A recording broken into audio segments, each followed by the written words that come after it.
The doorbell rang at 2:47 p.m. on a Tuesday afternoon while I was reviewing quarterly reports in my home office in Willowbrook Heights. My real estate portfolio spreadsheet glowing on the computer screen showing the seven-figure acquisition I had just completed that morning.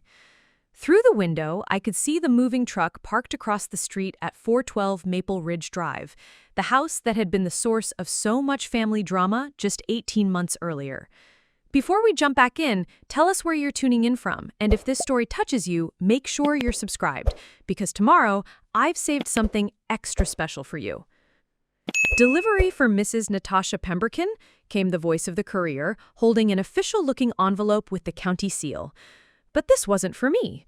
This was for my brother's wife, Clarissa, who was about to receive the most shocking news of her entitled life. I walked across the street, my heels clicking confidently on the pavement, carrying the satisfaction that comes from a plan executed to perfection. Clarissa answered the door in her usual designer workout clothes, the same condescending smile she'd worn when she'd humiliated my children and thrown them out of her pool like they were nothing more than unwanted pests. "Natasha," she said, her tone dripping with the fake sweetness that had always made my skin crawl. "What brings you by? I hope you're not here to ask about pool privileges again.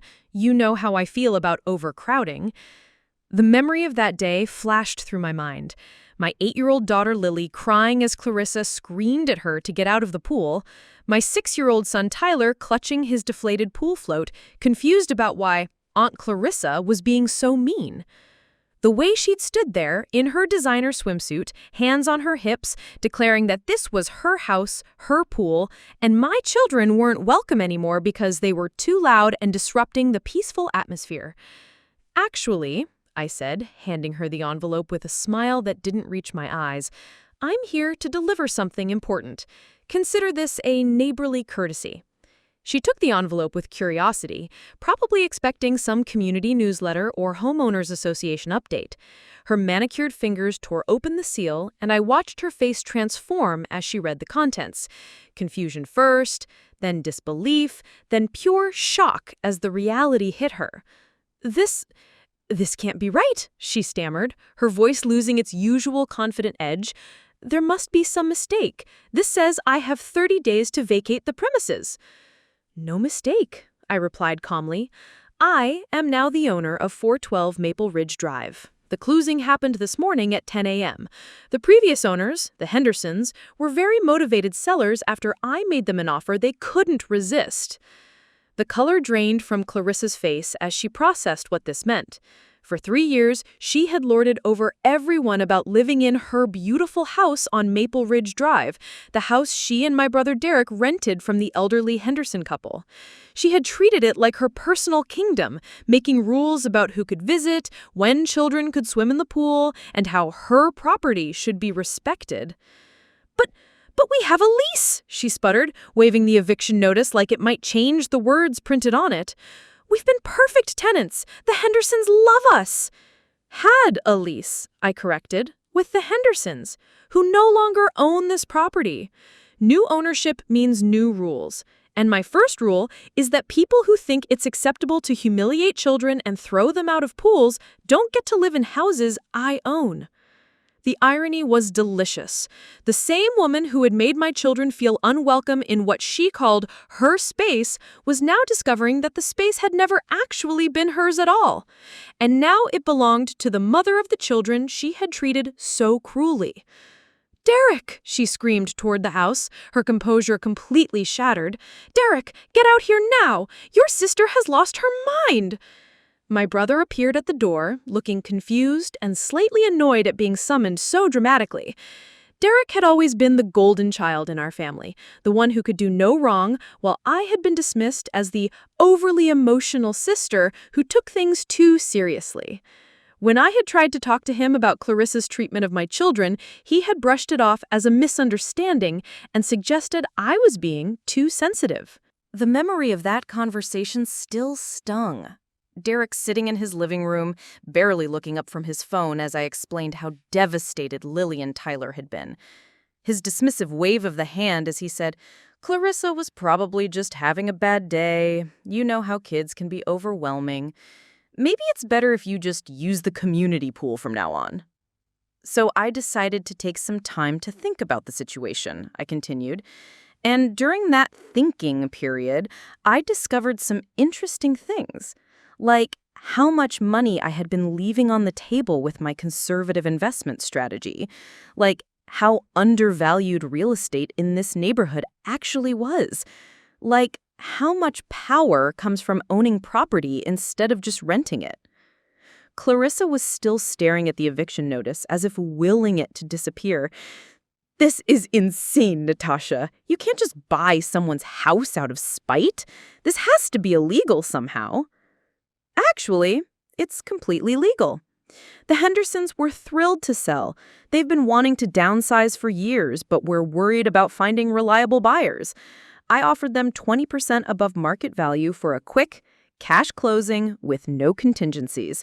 They said it was the easiest transaction they'd ever been part of. The truth was even sweeter than I was letting on. During my 18 months of careful planning, I had cultivated a relationship with Mrs. Henderson during her weekly grocery trips. I had learned about their desire to move closer to their daughter in Arizona, their concerns about being landlords at their age, and their worry about finding buyers who would treat their beloved house with respect. When I finally approached them with my offer, I wasn't just a buyer. I was the solution to problems they had been struggling with for months. The woman who had been dismissed by her own brother as overly emotional, too sensitive, and too quick to overreact was now holding the deed to the house that had been the source of so much family conflict.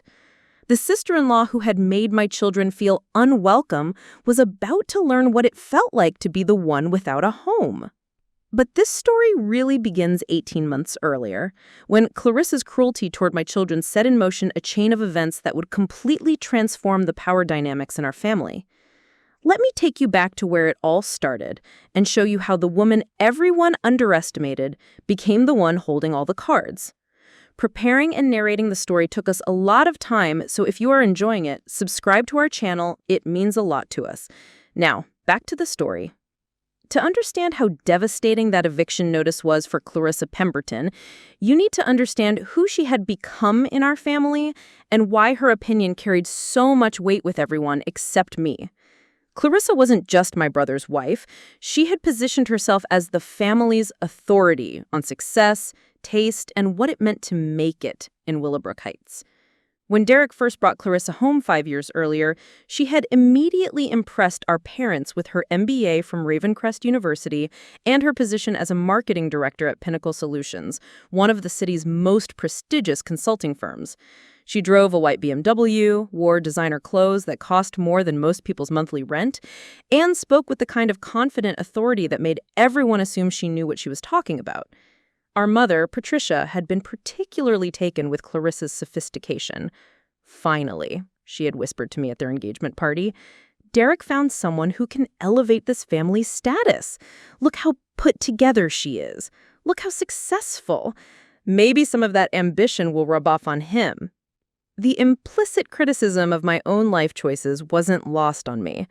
While Clarissa was climbing corporate ladders and networking at charity galas, I was working as a freelance financial consultant from my home office, managing my children's schedules and building what everyone considered a small, safe business that would never amount to anything significant.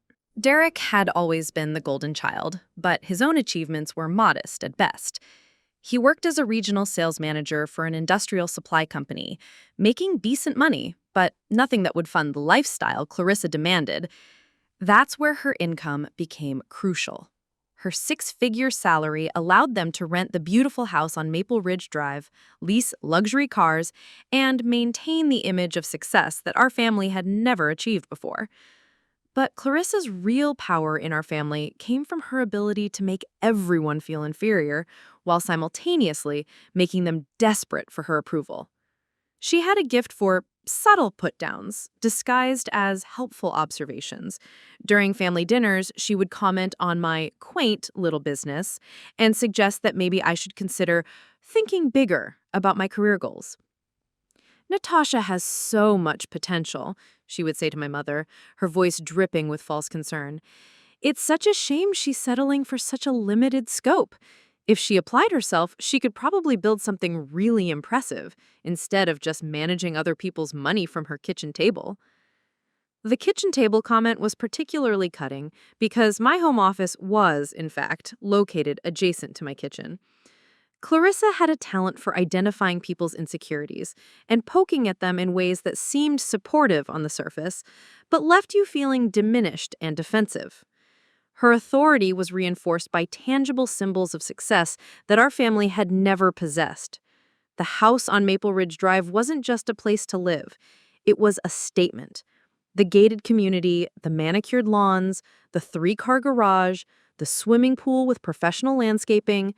When Derek and Clarissa hosted family gatherings, everyone was impressed by the lifestyle they had achieved. "Look what your brother has accomplished," my father would say, gazing around their rented living room with obvious pride. "This is what happens when you set your sights high and don't settle for mediocrity." The irony was that none of it actually belonged to Derek. The house, the furnishings, even the cars were either rented or financed. But the appearance of ownership was enough to establish Clarissa as the family's success story, the person whose judgment about life choices carried weight because she had obviously figured out how to win at the game everyone else was struggling to play. Clarissa leveraged this perceived success to position herself as the family's unofficial lifestyle advisor. She would critique my mother's decorating choices, suggest that my father needed to dress more professionally if he wanted to be taken seriously in retirement, and offer unsolicited advice about everything from investment strategies to child-rearing approaches. "I'm not trying to be critical," which was always followed by something incredibly critical, "but Lily and Tyler would benefit from more structure. Children need boundaries and discipline, not constant coddling. That's why they're so energetic all the time." The way she said energetic made it sound like a character flaw rather than normal childhood behavior. She had a talent for making my parenting choices seem indulgent and my children's natural exuberance seem problematic. But perhaps most importantly, her authority was built on her ability to control access to the lifestyle she had created. The house on Maple Ridge Drive became the family's gathering place for holidays, celebrations, and summer pool parties. If you wanted to be part of family events, you had to play by Clarissa's rules and accept her authority over her domain. This dynamic had been building for years before the pool incident that changed everything. Every family barbecue where I had to listen to subtle criticisms about my career choices, every holiday gathering where Clarissa made pointed comments about my children's behavior, every interaction where I felt like I was being judged and found wanting by someone who had appointed herself the arbiter of family success. The pool had become a symbol of everything Clarissa had achieved, and everything I apparently lacked. She would post photos on social media of their beautiful backyard oasis, host elaborate pool parties for her work colleagues, and make a point of mentioning how blessed she felt to have created such a peaceful sanctuary in their home. When my children were invited to swim, it was always presented as a privilege rather than a right. Aunt Clarissa is being so generous to let you use her beautiful pool. Make sure you're extra good and don't make any messes. The psychological impact of this dynamic was profound. I had spent years feeling like a perpetual disappointment, the family member who had settled for less, while Clarissa had figured out how to achieve more. Her success made my choices look small and safe by comparison. Her confidence made my contentment seem like a lack of ambition. Even Derek began to absorb and reflect Clarissa's attitudes. My brother, who had once been my closest ally and favorite playmate, started making comments about how I needed to step up my game if I wanted to provide better opportunities for my children. He would suggest that maybe I should consider going back to corporate work instead of playing it safe with freelance consulting. "Look what Clarissa has accomplished," he said during one particularly painful conversation. "She's building something significant while you're just maintaining. Don't you want more for yourself and your kids?" This was the foundation of Clarissa's authority in our family. She wasn't just successful. She was successful in ways that made everyone else feel unsuccessful by comparison. She had created a lifestyle that became the standard against which all other achievements were measured, and she had positioned herself as the gatekeeper of that lifestyle, deciding who was worthy of inclusion and who needed to work harder to earn their place at her table. The woman who would eventually receive that eviction notice had spent years building her power through a combination of actual achievement, skillful image management, and psychological manipulation that made everyone around her feel inferior and grateful for her attention. But what Clarissa didn't understand was that her authority was entirely dependent on other people's acceptance of her superiority, and that acceptance was based on the assumption that her success was permanent, unshakable, and somehow inherently more valuable than the quiet achievements of people like me. She had built her kingdom on rented land, both literally and figuratively, and kingdoms built on rented land are always vulnerable to someone who decides to buy the deed. The moment that shattered everything happened on a scorching Saturday afternoon in June, exactly 18 months before I would hand Clarissa that eviction notice.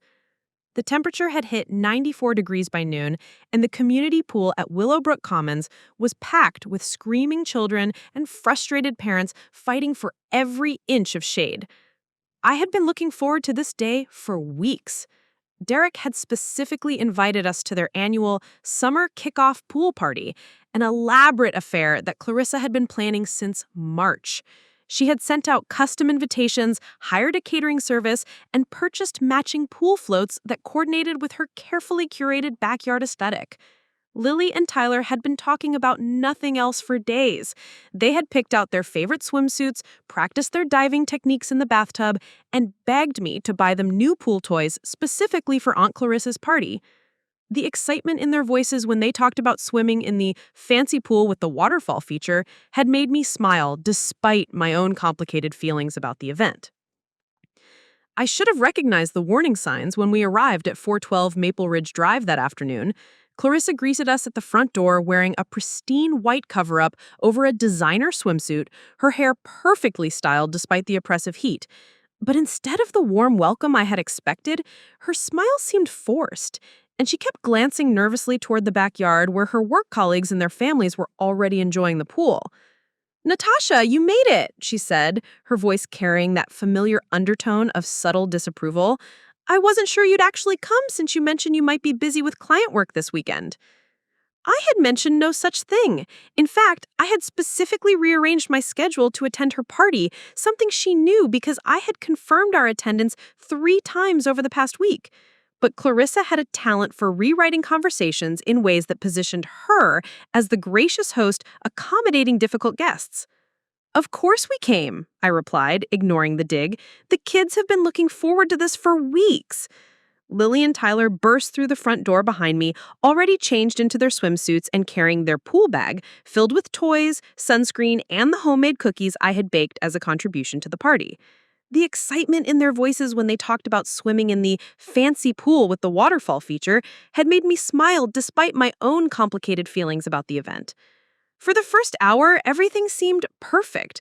The children splashed happily in the shallow end while I chatted with Derek's coworkers and their spouses. I found myself genuinely enjoying conversations about vacation plans and summer reading recommendations. Several people complimented the cookies I had brought, and one woman asked for my business card after I mentioned my financial consulting work. But I began to notice Clarissa's increasing agitation as the afternoon progressed. She kept making pointed comments about maintaining the peaceful atmosphere and respecting other people's space. When Tyler accidentally splashed water outside the pool area when climbing out to use the bathroom, she immediately appeared with a towel and a tight smile. "We need to be more careful about keeping water in the pool," she announced loud enough for everyone to hear. The implication was clear. My son was creating dangerous conditions through his carelessness. I felt my cheeks burn with embarrassment as other parents turned to look at Tyler, who was standing frozen by the pool steps, suddenly aware that he had done something wrong. "Tyler, come here and let me help you dry off," I said quickly, trying to minimize the attention Clarissa had drawn to the situation. But the damage was done. My energetic, happy child now looked uncertain and self-conscious about his presence at the party. The breaking point came when Lily and Tyler began playing with their new pool toys in the deep end. They had been swimming confidently for years, and I was sitting just a few feet away watching them play a game where they took turns diving for sinking toys. Their laughter was pure joy, the kind of uninhibited happiness that makes summer afternoons memorable. But their game apparently violated some unspoken rule about appropriate pool behavior at Clarissa's sophisticated gathering. I watched her face darken as she stood at the edge of the pool, hands planted firmly on her hips, building up to what I would later recognize as a calculated explosion. "That's enough!" she suddenly shouted, her voice cutting through the ambient noise of conversation and splashing. "This is supposed to be a relaxing pool party, not a children's circus." The backyard fell silent. Every conversation stopped. Every adult turned to stare at my children, who were floating in the deep end, holding their toys, looking confused and frightened by the sudden anger directed at them. "But we're just playing," Lily said quietly, her 8-year-old voice trembling slightly. "We weren't being loud." "You're being disruptive," Clarissa snapped, her professional composure completely abandoned. "This is my home, my pool, and I decide what kind of behavior is appropriate here. And right now, I've decided that your behavior is not appropriate." I stood up from my chair, my heart racing as I tried to process what was happening. "Clarissa, they're just swimming. They haven't done anything wrong." "They're ruining the atmosphere," she replied, turning her fury toward me. "Look around, Natasha. This is a sophisticated gathering of professional adults. It's not a children's birthday party at Chuck E. Cheese. Some of us are trying to have civilized conversations without constant screaming and splashing." The accusation was both factually incorrect and deliberately cruel. My children hadn't been screaming. Their play had been no more boisterous than that of the other children in the pool. But Clarissa had decided to make an example of them, and she was going to do it in front of an audience that would make the humiliation as complete as possible. "Kids, come get out of the pool," I said, my voice carefully controlled despite the rage building in my chest. "We should probably head home anyway." "No," Clarissa said, her voice taking on a tone of absolute authority. "They need to get out now because they're no longer welcome in this pool, ever. This is my house, and I don't want children who can't behave appropriately using my pool anymore." The cruelty of that moment still takes my breath away. Tyler began to cry, not understanding why Aunt Clarissa was being so mean to him. Lily's face crumpled as she realized they were being banned from family gatherings, excluded from the place where everyone else was welcome. But Clarissa wasn't finished. As my children climbed out of the pool, dripping wet and humiliated, she continued her tirade for the benefit of her audience. "This is exactly why I didn't want to have children at this party in the first place," she announced to no one in particular. "Children don't understand boundaries or respect. They think everywhere is their personal playground, and their parents just enable the behavior instead of teaching them how to act in polite society." Derek finally appeared from inside the house, where he had been watching television and missing the entire confrontation. "What's going on out here?" he asked, looking between his wife's furious face and my children's tears. "Your sister's children have been disrupting our party," Clarissa explained, her voice now dripping with fake reasonableness. "I asked them to tone it down, but they continued to be disruptive, so I've asked them to leave the pool area." This was a complete fabrication of what actually happened, but Derek didn't question his wife's version of events. Instead, he turned to me with an expression of mild annoyance. "Natasha, can't you keep them under control? This is supposed to be a nice, relaxing party." The betrayal from my own brother was almost worse than Clarissa's cruelty. He was automatically taking her side without even asking what had actually happened. He was assuming that my children had misbehaved simply because his wife said they had. "They weren't doing anything wrong," I said, fighting to keep my voice steady. "They were swimming quietly in the deep end. Clarissa decided their normal play was disruptive and banned them from the pool area. Well, it's her house, Derek replied with a shrug. Her rules.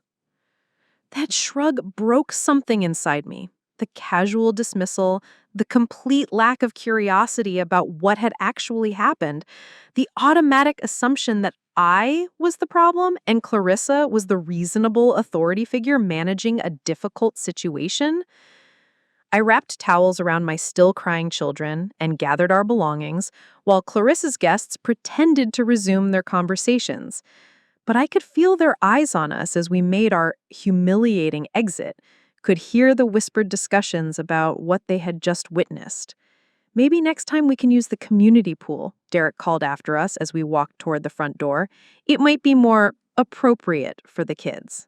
The final insult, as if my children weren't worthy of swimming in the same pool as sophisticated professional adults, as if their natural childhood behavior was something shameful that needed to be contained in lesser venues. The drive home was torture. Lily kept asking why Aunt Clarissa didn't like them anymore. Tyler wanted to know if they would ever be allowed to swim at Uncle Derek's house again. I struggled to find answers that would protect their self-esteem while being honest about what had happened. Sometimes adults have bad days and say things they don't mean, I told them, though I knew that wasn't what had happened. Clarissa's cruelty had been calculated and deliberate, designed to establish her authority and put us in our place. That night, after the children were asleep, I sat in my kitchen and cried, not just for the humiliation we had endured, but for the realization that my own family was willing to sacrifice my children's dignity to maintain peace with Clarissa. The golden child and his perfect wife were more important than the feelings of two innocent kids who had done nothing wrong. But somewhere in that kitchen, between the tears and the rage, a different feeling began to emerge. A cold, calculating anger that had nothing to do with hurt feelings and everything to do with power dynamics that needed to be permanently shifted.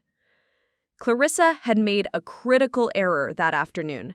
She had revealed the true nature of her authority, and she had done it in front of witnesses who now understood exactly who she really was beneath the sophisticated facade. More importantly, she had underestimated who I really was beneath my accommodating exterior.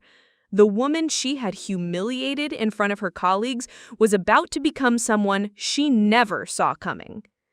The investigation phase of my plan began at 5:30 a.m. the Monday morning after the pool incident, while Lily and Tyler were still sleeping and the humiliation of that Saturday afternoon burned fresh in my memory. I had spent Sunday processing the emotional devastation, but Monday was for action. The woman who had been dismissed as too emotional and overly sensitive was about to channel that emotion into something far more powerful than tears. I sat at my kitchen table with a fresh cup of coffee and opened my laptop, beginning what would become the most thorough research project of my life.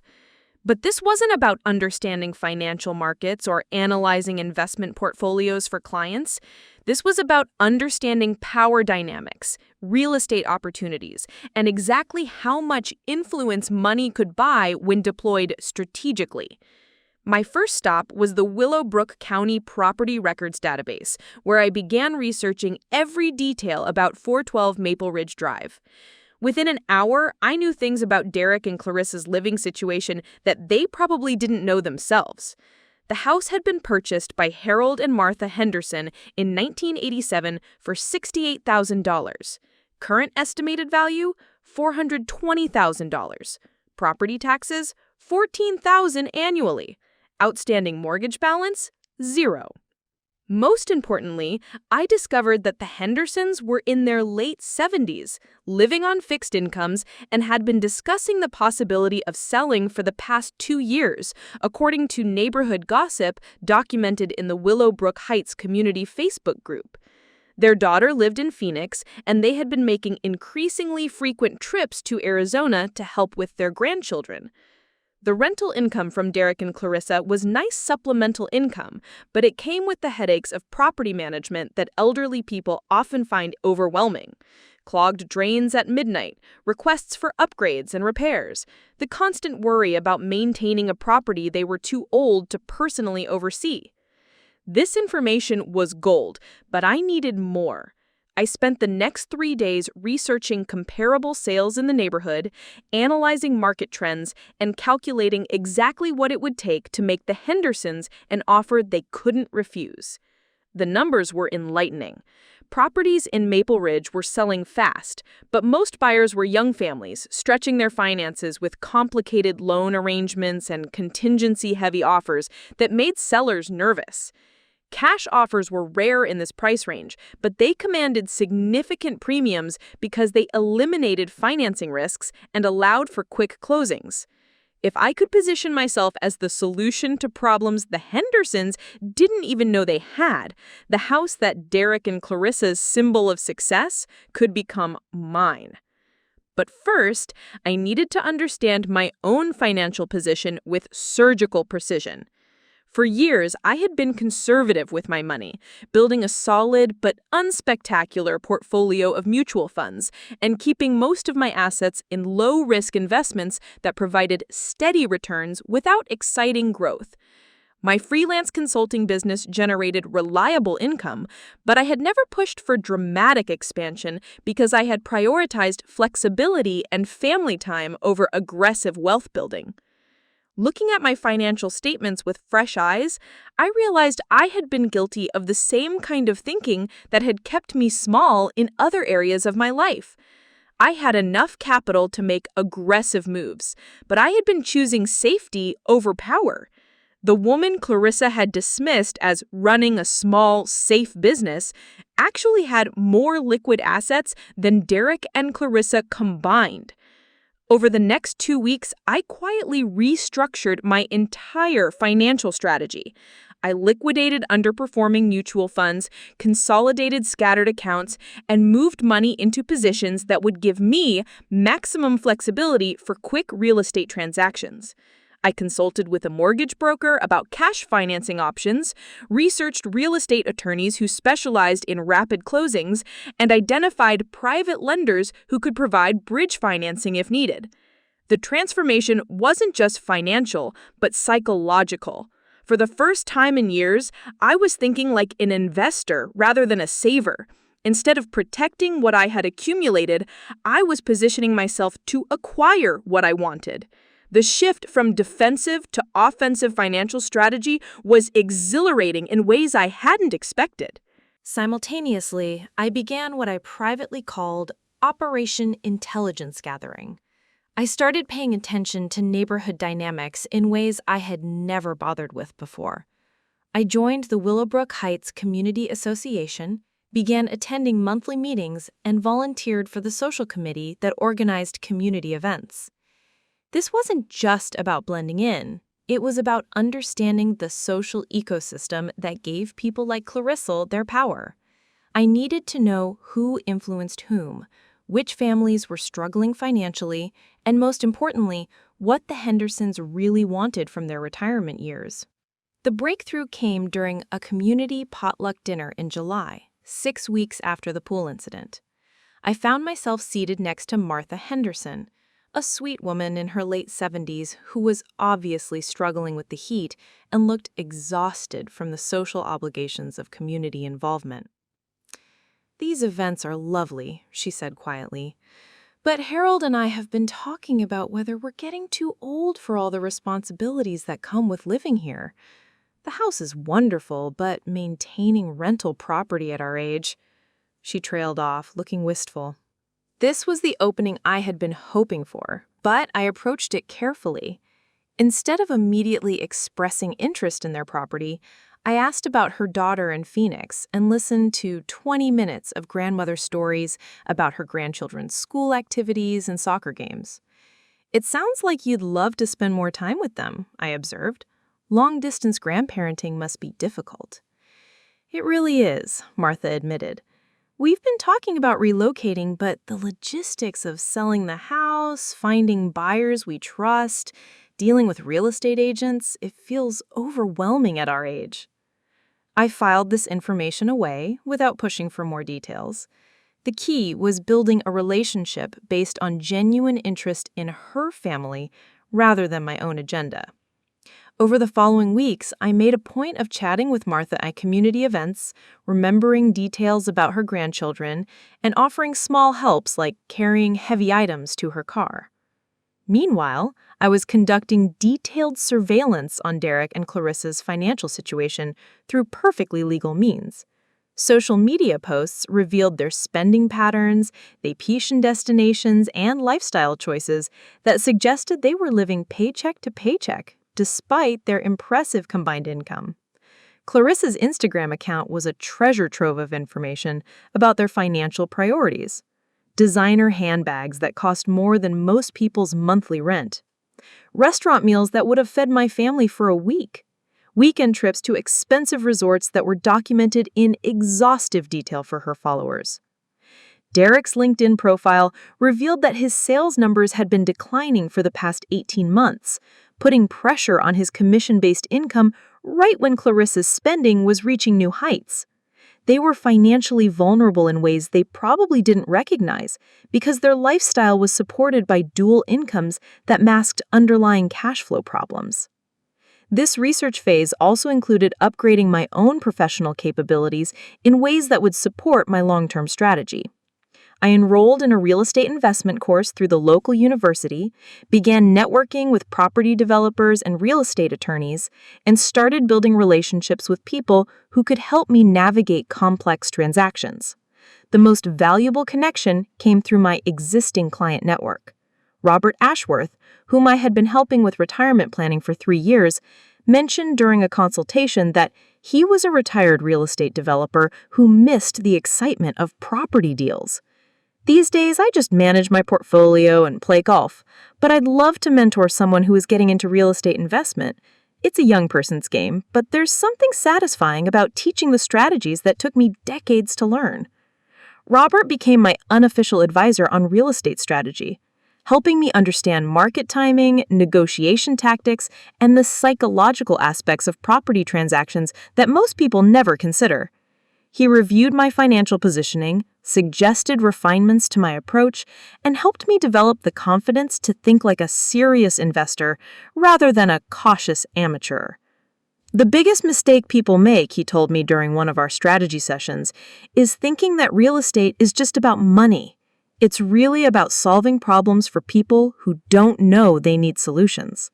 Find out what someone really wants, then position yourself as the person who can give them exactly that. His advice crystallized my entire approach to the Henderson situation. They didn't just want to sell their house, they wanted freedom from property management responsibilities, certainty about their financial future, and the ability to spend their remaining healthy years closer to their grandchildren. I could provide all of those things with the right offer structured in the right way. By September, 3 months after the pool incident, I had transformed myself from a conservative freelance consultant into a sophisticated real estate investor with cash resources, professional connections, and a detailed understanding of my target property's ownership situation. But perhaps most importantly, I had developed an unshakable confidence in my ability to acquire what I wanted through strategic planning, rather than hoping for other people's approval. The woman who had been humiliated by Clarissa's public cruelty was methodically building the power to make that humiliation irrelevant. I wasn't seeking revenge, I was seeking justice. And justice, I had learned, was something you created through preparation, patience, and the willingness to think several moves ahead of people who assumed they would always hold the power. The girl who had been dismissed as running a small business from her kitchen table was about to demonstrate what happened when underestimated people decided to stop playing small and start playing to win. The awakening came during a restless October evening, 4 months into my transformation, as I sat in my home office surrounded by property records, financial statements, and negotiation strategies.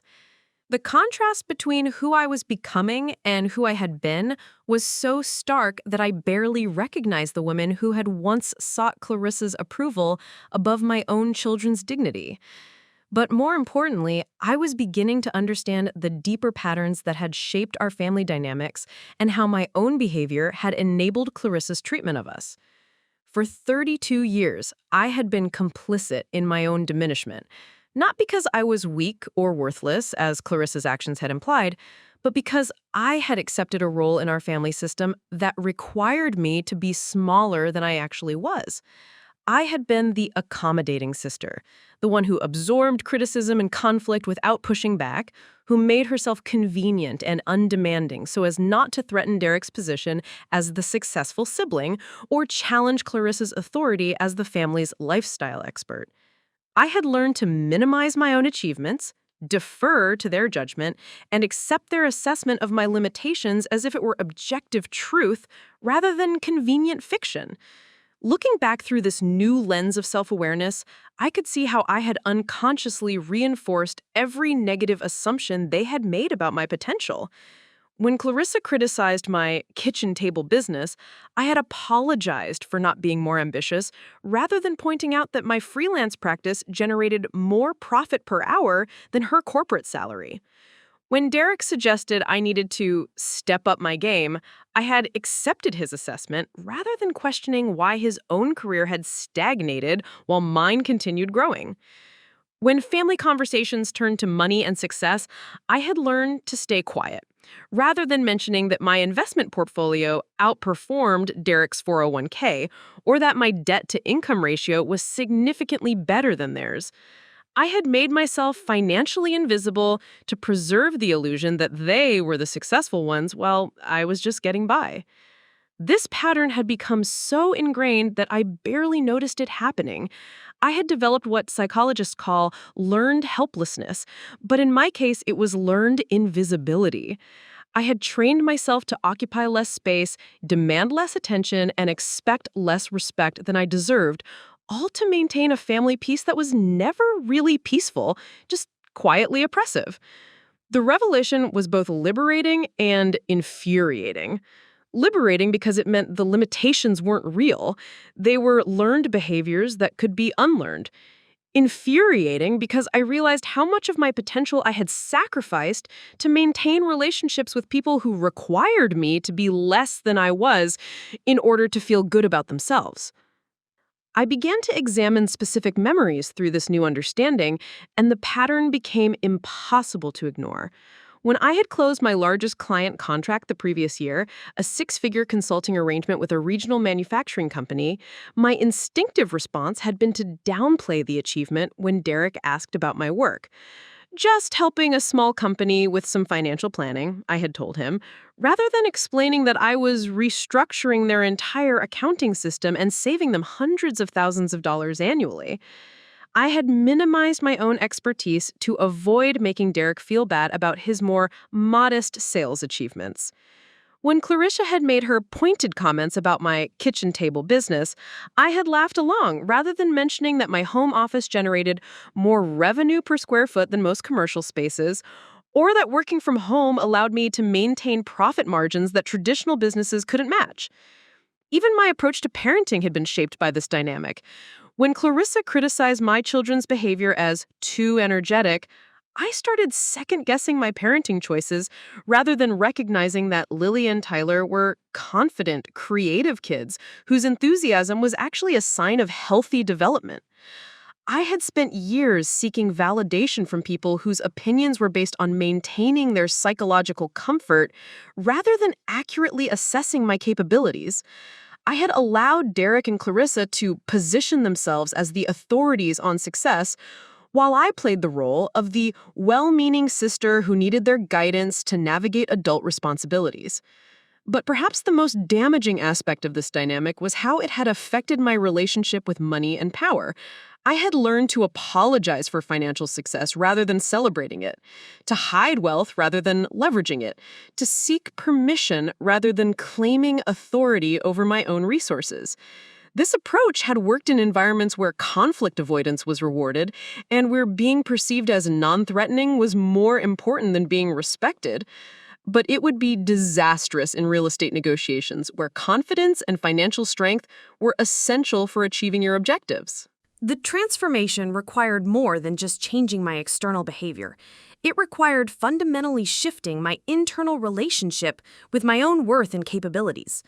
I needed to stop seeking approval from people who had psychological investments in keeping me small and start operating from the assumption that I deserved respect, success, and the right to use my resources as I saw fit. This realization led me to examine Derek and Clarissa's story with new understanding. Derek's need to maintain his position as the successful sibling, his inability to celebrate achievements that reminded him of his own limitations, his automatic deference to Clarissa's judgment, even when it meant betraying his own sister. These weren't signs of strength or wisdom, but of deep insecurity about his own worth. Derek had reached the plateau of his professional potential and was watching his younger sister quietly surpass him in ways that threatened his identity as the family's golden child. Rather than finding new sources of meaning and achievement, he had spent years ensuring that no one around him, especially his sister, achieved heights that would eclipse his own limited success. Clarissa's psychology was even more transparent once I understood the pattern. Her authority in our family was built entirely on other people's acceptance of her superiority, which was maintained through a combination of lifestyle signaling and systematic diminishment of anyone who might challenge her position. Her success was real, but it was also fragile, dependent on constant validation and the assurance that she remained the family's primary achievement. My quiet financial growth and professional competence represented an existential threat to the identity she had constructed around being the successful one who had to educate and elevate the rest of us. The pool incident wasn't really about my children's behavior. It was about reasserting her authority when she sensed that authority might be slipping. Understanding this dynamic didn't excuse their behavior, but it explained it in ways that removed the personal sting from their treatment of me. Their assessment of my limitations wasn't based on accurate observation of my capabilities. It was based on their psychological need to maintain positions that required other people to be smaller than they actually were. This understanding fundamentally changed my motivation for pursuing the Henderson property. Initially, I had been driven primarily by a desire to prove Derek and Clarissa wrong, to force them to acknowledge that their assessment of my capabilities was incorrect. While that remained a satisfying secondary goal, my primary motivation evolved into something more personally meaningful. I wanted to discover what I was actually capable of when I stopped making myself smaller to fit other people's comfort zones. I wanted to test my abilities in environments that rewarded excellence rather than compliance, where my value would be measured by my contributions rather than my willingness to avoid threatening anyone's ego. I wanted to break the cycle of learned invisibility that could potentially affect my children's development. If Lily and Tyler grew up watching their mother claim her full potential rather than settling for a diminished version of herself, they would learn that their own capabilities were not subject to other people's approval or comfort levels. Most importantly, I wanted to use my resources in ways that reflected my actual values rather than my family's expectations. The money I had been carefully saving and conservatively investing could be deployed strategically to create outcomes that aligned with my priorities rather than theirs. By the end of that October evening, I had made a decision that went beyond simply buying Derek and Clarissa's rental house to prove them wrong. I was going to reclaim every aspect of myself that I had minimized, suppressed, or hidden over the years to maintain relationships with people who required me to be less than I was. I was going to become someone who commanded respect not by demanding it, but by earning it through consistent excellence and unshakable confidence in my own worth. The woman who had once made herself financially invisible to preserve family harmony was about to demonstrate exactly what happened when capable people decided to stop playing small. The real estate transaction would be my laboratory for this transformation, the proving ground where I would discover who Natasha really was when freed from the constraints of other people's psychological needs and limitations. Not the accommodating sister who sought approval above all else, not the diminished version of myself that made Derek and Clarissa comfortable, but the full expression of my capabilities in service to my own goals and values. That transformation would ultimately prove more powerful than any single property acquisition, because it would be the foundation upon which all future success would be built. And it would ensure that my children grew up understanding that their worth was not subject to other people's approval, and their potential was not limited by other people's comfort zones. November marked the beginning of my strategic alliance phase, where I began assembling the team of professionals who would transform my real estate ambitions from theoretical planning into executable reality. This wasn't simply about finding people who could help me buy a house. I was building a network that could position me as a serious investor whose capabilities extended far beyond what my family had ever imagined possible. My first crucial partnership came through an unexpected source. During a routine consultation with my longtime client, Margaret Steinberg, whose retirement portfolio I had been managing for 4 years, she mentioned her frustration with finding reliable tenants for a rental property she owned in the historic district. "The screening process is exhausting," she complained during our quarterly review meeting.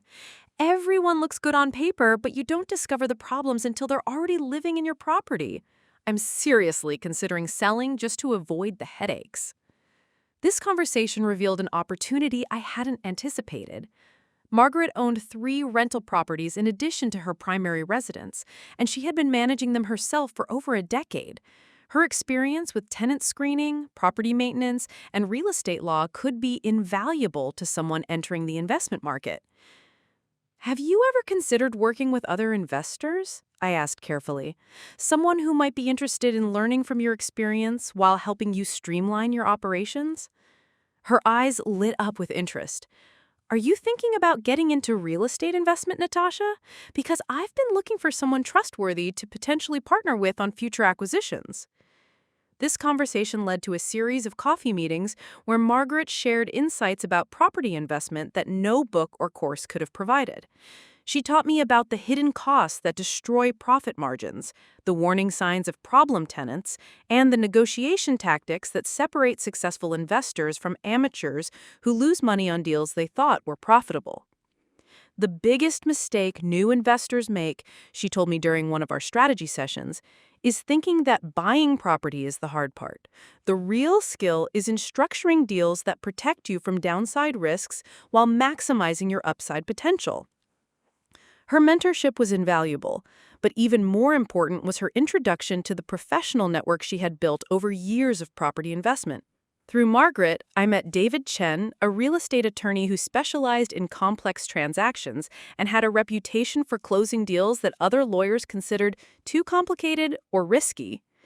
David's first assessment of my financial position and acquisition goals was both encouraging and sobering.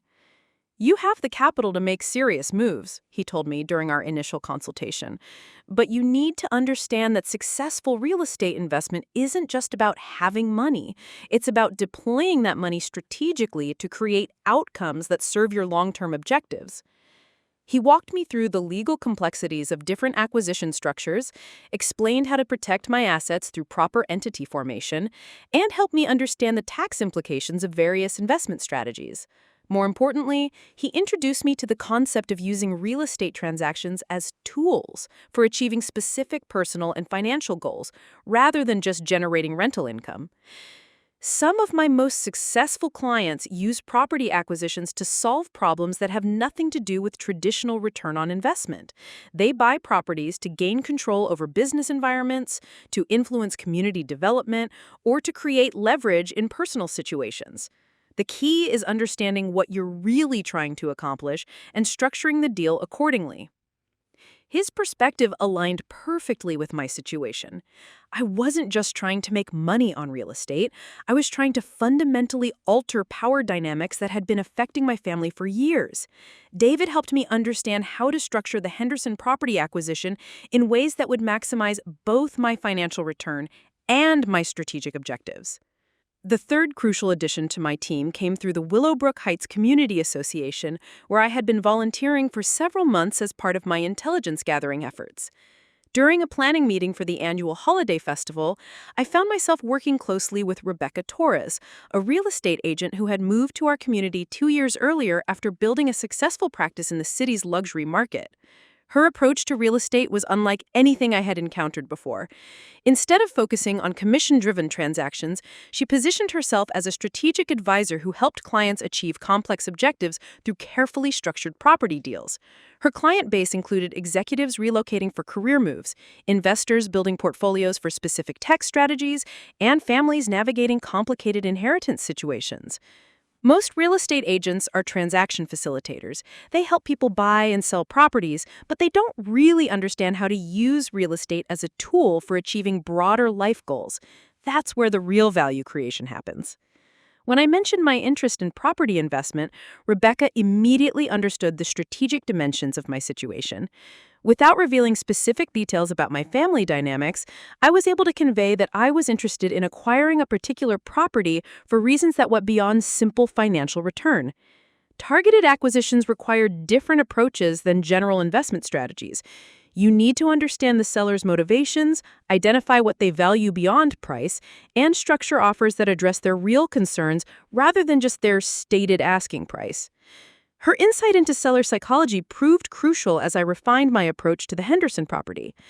Through Rebecca, I learned that Harold and Martha Henderson had been receiving pressure from their daughter in Phoenix to relocate closer to her family, but they were hesitant to leave the community where they had lived for over 30 years. They're emotionally attached to the house and the neighborhood, Rebecca explained after doing some discreet research. But they're also practical people who understand that maintaining a rental property at their age is becoming increasingly difficult. The right offer would need to address both their emotional concerns and their practical needs. This information helped me develop an acquisition strategy that went far beyond simply offering above market price. I began crafting an approach that would position me as the solution to problems the Hendersons were facing, rather than just another buyer competing for their property. The fourth member of my professional team came through Rebecca's network.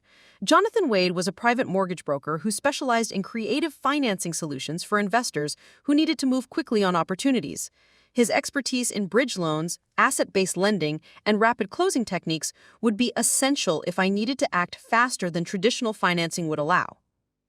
Cash offers always win competitive situations, Jonathan explained during our initial meeting. But you don't necessarily need to tie up all your liquid assets to make a cash offer. The key is having access to short-term financing that can close quickly, then refinancing into permanent loans once you own the property. His financing strategies would allow me to make offers that appeared to be all cash from the seller's perspective while preserving my long-term liquidity for additional investments or unexpected opportunities. More importantly, his network of private lenders could provide capital for acquisitions that banks might consider too unconventional or fast-moving for traditional mortgages. But perhaps the most valuable aspect of building this professional network was how it changed other people's perception of my capabilities. When I mentioned real estate investment in casual conversations, I could reference my work with David Chen, Rebecca Torres, and Jonathan Wade in ways that established my credibility as a serious investor rather than a curious amateur. The transformation was evident during a family dinner in early December when Derek casually asked about my business plans for the following year.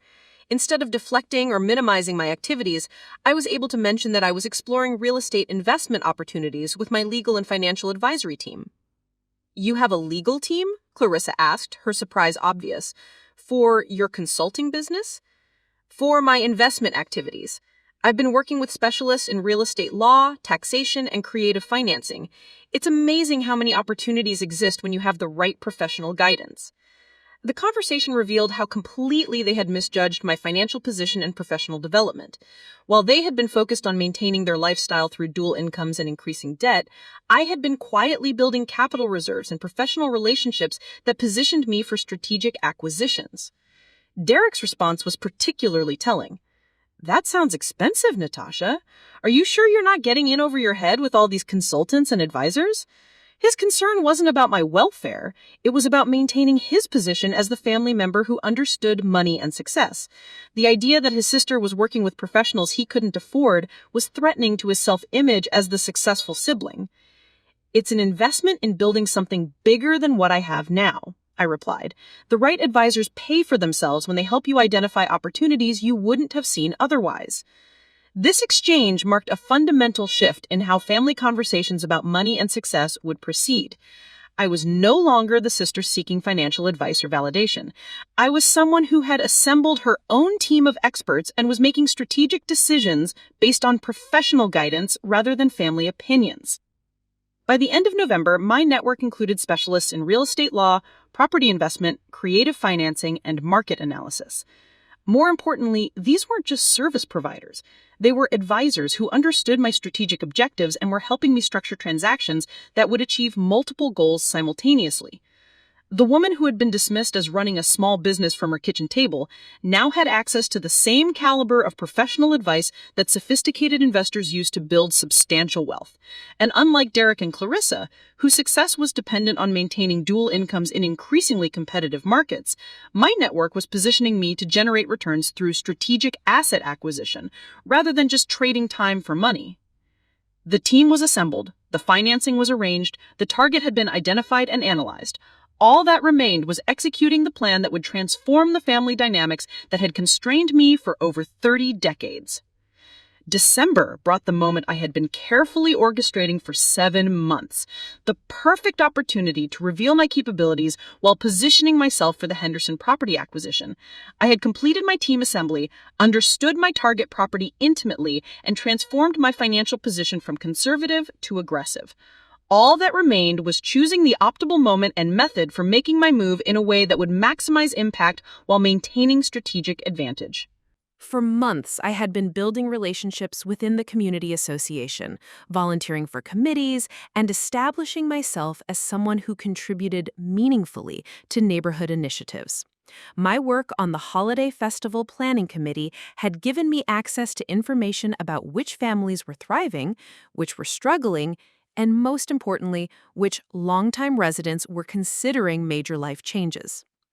3 days before the gala, I received the phone call that would make my public declaration even more dramatic than I had originally planned.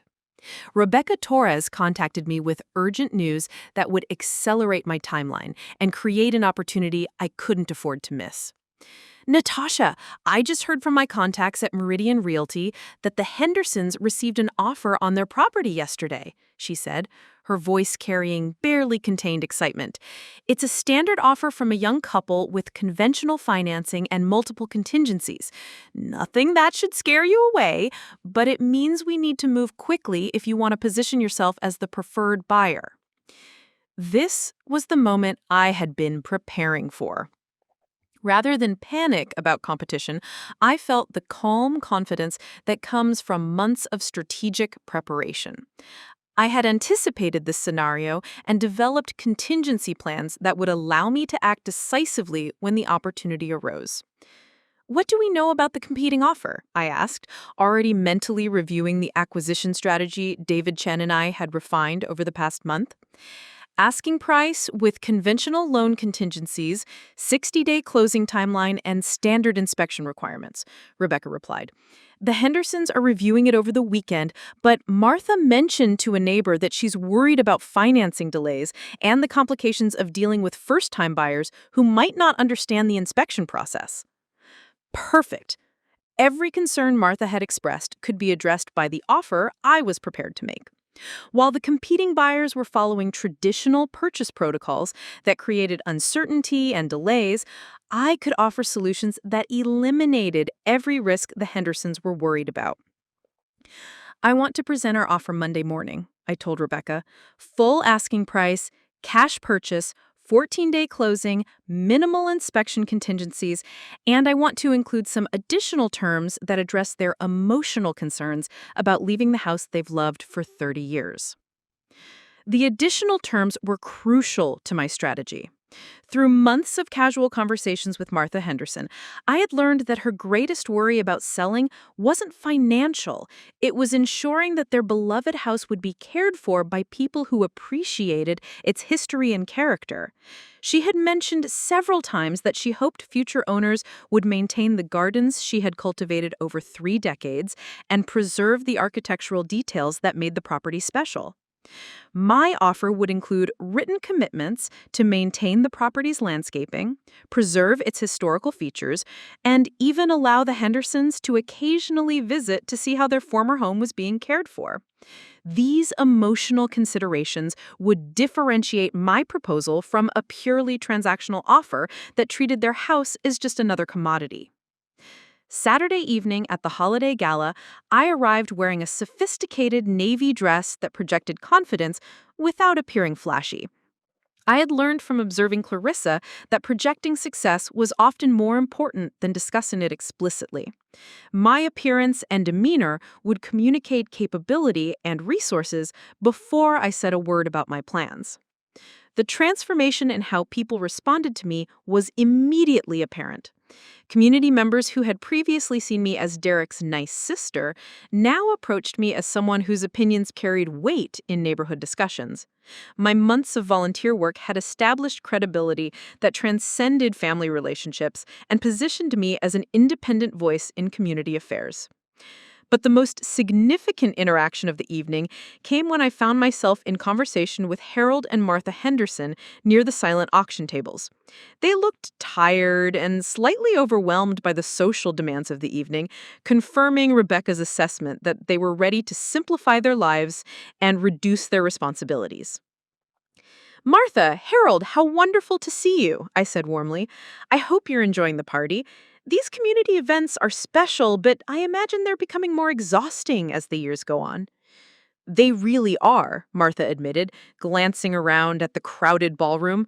"Harold and I were just saying that we appreciate the traditions, but we're starting to feel like observers rather than participants. Everyone is so busy with their careers and young families." This was the opening I had been hoping for, but I approached it with the patience I had learned from months of relationship building. Instead of immediately discussing real estate, I spent 20 minutes listening to their concerns about aging in a community designed for younger families, their worries about maintaining independence, and their conflicted feelings about potentially moving closer to their daughter. "It sounds like you're facing some difficult decisions," I observed. "The balance between staying connected to a community you love and being practical about your changing needs must be challenging." "It really is," Harold said. "We've been getting pressure from our daughter to move to Arizona, and we've even received an offer on the house.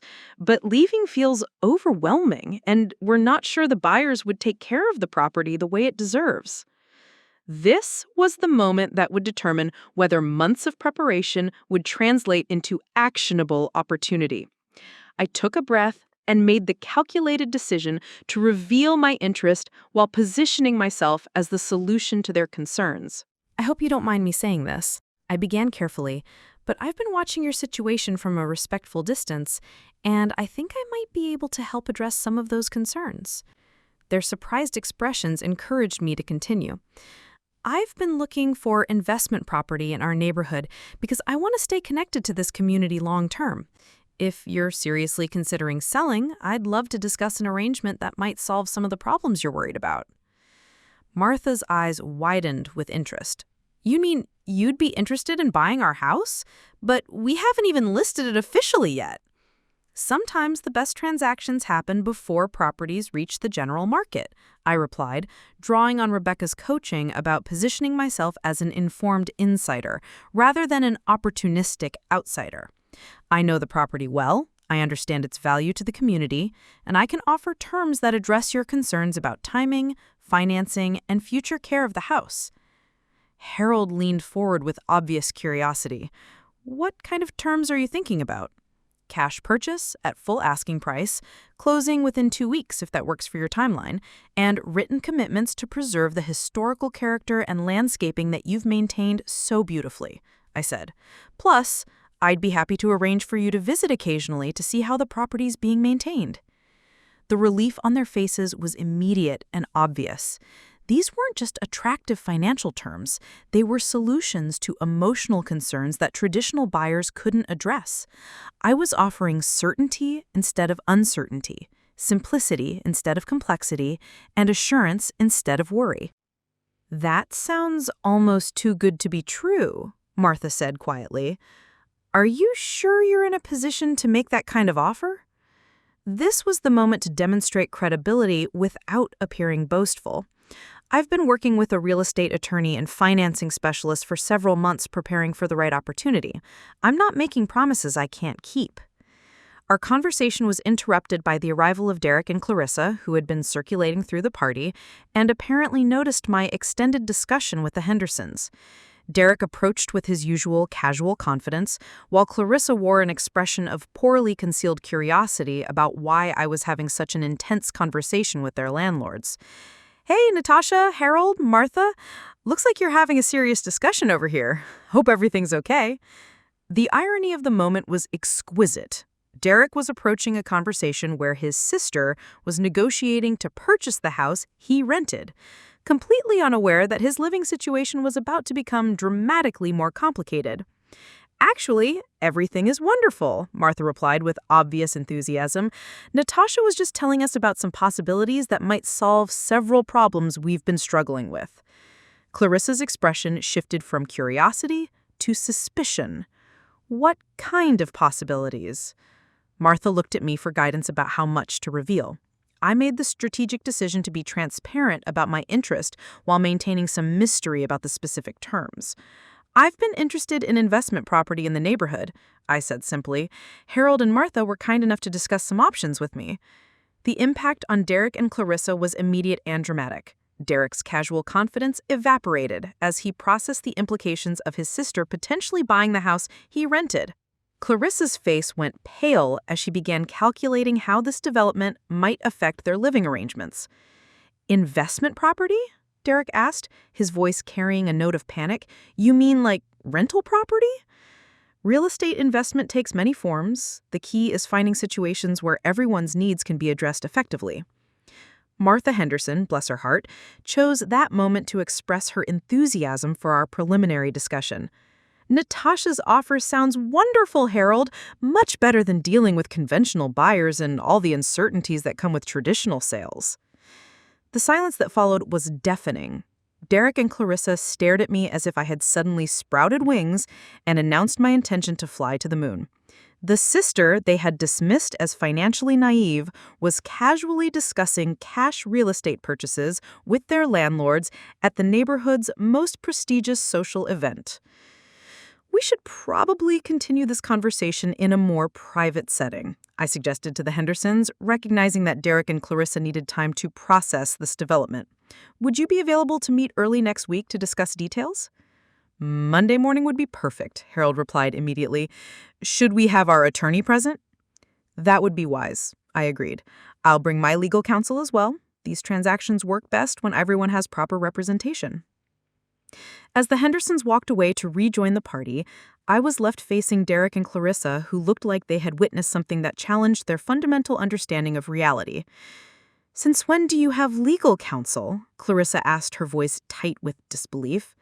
"Since I started taking my investment strategy seriously. It's amazing what becomes possible when you work with the right professionals." Derek found his voice sounded strained. "Natasha, you can't just buy our house. We live there. We have a lease." "You have a lease with the current owners," I corrected gently. "Property sales don't automatically transfer rental agreements to new ownership. That's something you should probably discuss with your own legal counsel." The power dynamic that had defined our family relationships for years had just shifted so dramatically that none of us were quite sure how to navigate the new reality. The sister, who had been dismissed as running a small business, was revealing capabilities that exceeded their own financial resources and professional connections. But more importantly, I had just demonstrated that the humiliation they had inflicted on my children would have consequences they had never anticipated. The woman they had underestimated was about to become their landlord, with all the power and authority that position would entail. The confrontation I had orchestrated so carefully reached its crescendo 3 days after the holiday gala, when Derek and Clarissa finally processed the magnitude of their miscalculation about my capabilities and summoned me to their rented house for what they clearly intended to be a family intervention about my reckless real estate plans. The closing had happened that morning at exactly 10:15 a.m. in David Chen's office, where Harold and Martha Henderson had signed the papers that transferred ownership of 412 Maple Ridge Drive to Natasha Pemberton. The transaction had proceeded flawlessly, with my all-cash offer eliminating every complication that typically delayed real estate closings. Martha Henderson had actually teared up during the signing ceremony, not from sadness about leaving their beloved house, but from relief that their property would be cared for by someone who understood its emotional significance. Harold had shaken my hand and said, "You've solved problems we didn't even know how to articulate. This feels like the right decision for the first time in months." Now, as I walked up the front steps to what was legally my property, carrying the satisfaction that comes from a plan executed to perfection, I could see Derek pacing anxiously in the living room while Clarissa stood rigidly by the window, her usual composed demeanor replaced by barely controlled panic. They had requested this meeting through a terse phone call the previous evening after spending 2 days researching property records and discovering that I had indeed completed the purchase of their rental house. Derek's voice carried a mixture of disbelief and desperation as he asked me to come over to discuss the situation like adults. Clarissa opened the door before I could ring the bell, her face displaying the kind of forced politeness that masked significant anxiety. "Natasha, thank you for coming. I think we need to clear the air about what happened at the gala and what you're actually planning to do." I stepped into the living room that had been decorated with furniture they couldn't afford, financed through credit arrangements that were stretching their monthly budget to the breaking point. The irony wasn't lost on me that we were about to discuss power dynamics in a room filled with symbols of success they had acquired through debt rather than actual wealth. Derek emerged from the kitchen carrying a cup of coffee, his usual confident demeanor replaced by the uncomfortable energy of someone trying to manage a situation that had spiraled beyond his control. "Natasha, I have to ask directly, did you really buy this house?" I reached into my purse and pulled out the deed that David Chen had presented to me that morning, along with the keys that Harold Henderson had handed over with obvious relief. "The closing was completed this morning. I am now the legal owner of 412 Maple Ridge Drive." The silence that followed was deafening. Clarissa sank into the designer armchair she had been so proud of, while Derek stared at the official documents as if willing them to disappear. This wasn't theoretical anymore. Their living situation had fundamentally changed, and they were sitting in furniture that belonged to someone they had spent years dismissing as financially naive. "But why would you do something like this?" Derek asked, his voice taking on the pleading tone of someone who had lost control of a situation he thought he understood. "We're family. You can't just buy our house out from under us." "I didn't buy it out from under you," I corrected calmly. "I purchased it from Harold and Martha Henderson, who were ready to sell and appreciated having a buyer who could address their concerns about timing and property care. Your rental arrangement was with the previous owners." Clarissa found her voice, though it lacked its usual authority.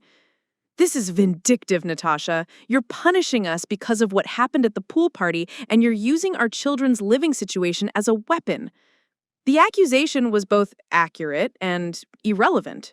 Yes, their treatment of my children had been the catalyst for everything that followed, but the transformation that led to this moment went far beyond revenge. It was about claiming power that I had always possessed, but never chosen to exercise. I'm not using anyone as a weapon. I'm making investment decisions based on market opportunities and personal financial goals. The fact that this property happened to be your rental house is coincidental to my investment strategy." Derek leaned forward in his chair, his desperation becoming more obvious. "Natasha, come on. We both know this isn't about investment strategy. You're angry about the pool incident, and you're taking it out on us by threatening our housing security." This was the moment I had been preparing for since that humiliating afternoon 7 months earlier. The opportunity to make Derek and Clarissa confront the reality of how they had treated my family while demonstrating that their assessment of my limitations had been catastrophically wrong. "You're right that this started with the pool incident," I said, my voice remaining steady despite the satisfaction I felt at finally having this conversation from a position of strength. "But not in the way you think. That day didn't make me angry. It made me realize how completely I had underestimated my own capabilities. I stood up and walked to the window overlooking the backyard where my children had been humiliated, where Clarissa had made them feel unwelcome in their own family. The pool sparkled in the afternoon sun, looking exactly the same as it had on that devastating Saturday. For years, I accepted your assessment of my limitations because it was easier than challenging assumptions that required you to see me as successful, I continued. I made myself smaller so you could feel bigger. I minimized my achievements so you could feel superior. I accepted the role of the struggling sister so Derek could maintain his position as the golden child. Clarissa shifted uncomfortably in her chair. That's not what was happening. We've always been supportive of your business. You've always been condescending about my business, I corrected. The difference is that I stopped caring whether your support was genuine or patronizing. I started focusing on what I could actually accomplish when I stopped seeking your approval. Derek tried a different approach, appealing to family loyalty and shared history. Natasha, we're sorry if we made you feel undervalued, but buying our house seems like an extreme response to family disagreements. Can't we work through this without involving real estate transactions? His apology was too little and far too late, but more importantly, it revealed that he still didn't understand what had actually happened. This wasn't about hurt feelings that could be resolved through family conversations. This was about power dynamics that had been permanently altered through strategic action. This isn't about family disagreements, I said, turning back to face them directly. This is about the reality that your rental arrangement has ended and you need to make decisions about your housing situation. I'm happy to discuss lease terms if you're interested in remaining as tenants. The word tenants hit them like a physical blow. For 3 years, they had treated this house as their personal kingdom, making rules about who could visit and how my children should behave in their space. Now they were discovering that their authority had been an illusion, dependent on the goodwill of property owners they had taken for granted. Lease terms? Clarissa asked, her voice barely above a whisper. You mean we would be renting from you? That's how rental arrangements typically work. The property owner sets the terms, and tenants decide whether those terms are acceptable for their needs. Derek's face was cycling through confusion, anger, and something approaching panic as he processed the implications of our new relationship dynamic. What kind of terms are you talking about? I reached into my purse and pulled out the lease agreement that David Chen had prepared, anticipating this exact conversation. The terms were fair but firm, establishing clear boundaries about property use, guest policies, and behavioral expectations that would prevent any repetition of the pool incident. Standard rental terms for this area, I said, handing Derek the document. As Derek read through the lease, his expression grew increasingly strained. The rental amount was significantly higher than what they had been paying the Hendersons, reflecting current market rates, rather than the below-market arrangement they had enjoyed as long-term tenants with elderly landlords. But the behavioral provisions were what really caught their attention. The lease specifically prohibited harassment, intimidation, or discriminatory treatment of guests, with particular emphasis on ensuring that children were welcomed and treated with respect during family gatherings. This says you can terminate the lease immediately if we violate the guest treatment policies, Clarissa said, her legal background helping her identify the provisions that would fundamentally change how she could behave in her own home. That's correct, I confirmed. I want to ensure that all family members feel welcome and safe when they visit this property. The lease terms reflect those priorities. The psychological impact of this reversal was profound and exactly what I had intended. Clarissa, who had spent years positioning herself as the authority figure who decided who was welcome in her house, was now facing the reality that her behavior would be subject to oversight by the sister she had dismissed as too emotional and financially naive. Derek tried a different approach, appealing to family loyalty and shared history. Natasha, we're sorry if we made you feel undervalued, but buying our house seems like an extreme response to family disagreements. Can't we work through this without involving real estate transactions? His apology was too little and far too late, but more importantly, it revealed that he still didn't understand what had actually happened. This wasn't about hurt feelings that could be resolved through family conversations. This was about power dynamics that had been permanently altered through strategic action. This isn't about family disagreements, I said, turning back to face them directly. This is about the reality that your rental arrangement has ended and you need to make decisions about your housing situation. I'm happy to discuss lease terms if you're interested in remaining as tenants. Derek, you had the opportunity to address the way your wife treated my children when it happened, I said, my voice carrying the quiet authority that comes from holding all the cards in a negotiation. You chose to dismiss my concerns and suggest we use the community pool instead. Now you're discovering what happens when the person you dismissed decides to stop accepting limitations that aren't real. Clarissa tried one final gambit, appealing to my maternal instincts and suggesting that my actions would harm innocent parties. What about our children, Natasha? Are you really going to disrupt their living situation because of adult conflicts? The irony, it was breathtaking. The woman who had made my children cry and feel unwelcome was now appealing for consideration of her children's welfare. But her question also revealed that she still didn't understand the fundamental shift that had occurred. Your children will be fine, I replied calmly. They'll either continue living here under the new lease terms, or they'll live wherever you decide to move if these terms aren't acceptable. What they won't experience is the kind of treatment my children received at your pool party, because I now have the authority to prevent that. The conversation ended with Derek and Clarissa requesting time to review the lease terms and consider their options. But we all understood that their choices were limited. Moving would require finding a new rental in a tight market while dealing with the financial pressures that had been building from their lifestyle spending. Staying would require accepting my authority over their living situation and treating my family with the respect they had previously withheld. As I walked back to my car, carrying the satisfaction that comes from a strategic plan executed flawlessly, I reflected on how completely the power dynamic had shifted. The sister who had been dismissed as too emotional to understand real estate had just demonstrated a level of strategic thinking that exceeded anything Derek or Clarissa had ever accomplished. The woman who had been told to use the community pool was now the person who would decide whether they could continue using the pool that had been the symbol of their success and authority. But perhaps most importantly, I had ensured that my children would never again be made to feel unwelcome in spaces where their family was supposed to gather. The power to create that safety had always existed. I had simply decided to claim it. The proving ground phase began 2 weeks after Derek and Clarissa surreptitiously signed the lease agreement, when I faced my first test as their landlord during a crisis that would demonstrate whether my strategic planning could translate into effective property management under pressure.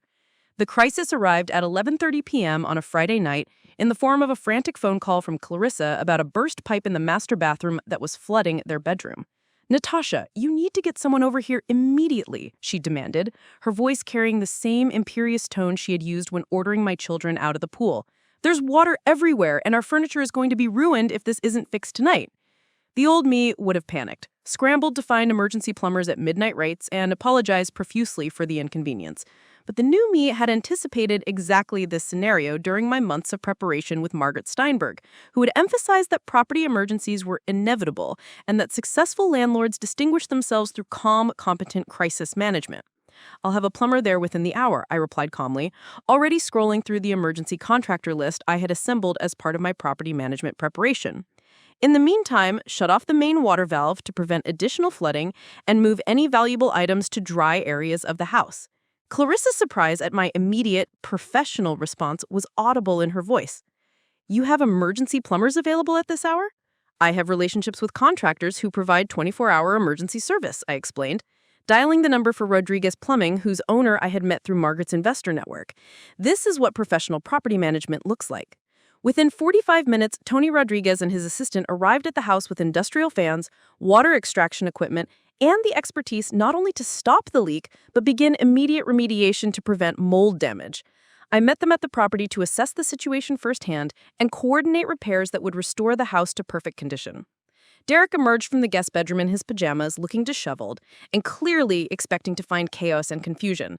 Instead, he discovered a scene of calm efficiency, with professional contractors working systematically to address every aspect of the water damage while I reviewed insurance documentation and repair timelines. "How did you arrange all this so quickly?" he asked, obviously impressed despite himself. "Planning and professional relationships," I replied matter-of-factly. "I spent months building a network of contractors, understanding insurance requirements, and preparing for situations exactly like this." The contrast to his own approach to problem-solving was stark and intentional. When Derek faced unexpected challenges, his typical response involved panic, complaints, and desperate phone calls to friends and family seeking help. My response demonstrated the kind of strategic preparation and professional competence that separated serious property investors from amateur landlords. Tony Rodriguez completed the initial repairs within 3 hours, but the full restoration would require replacing damaged flooring, repainting affected walls, and addressing moisture issues that could become problematic if not handled properly. This is where my months of preparation with David Chen proved invaluable.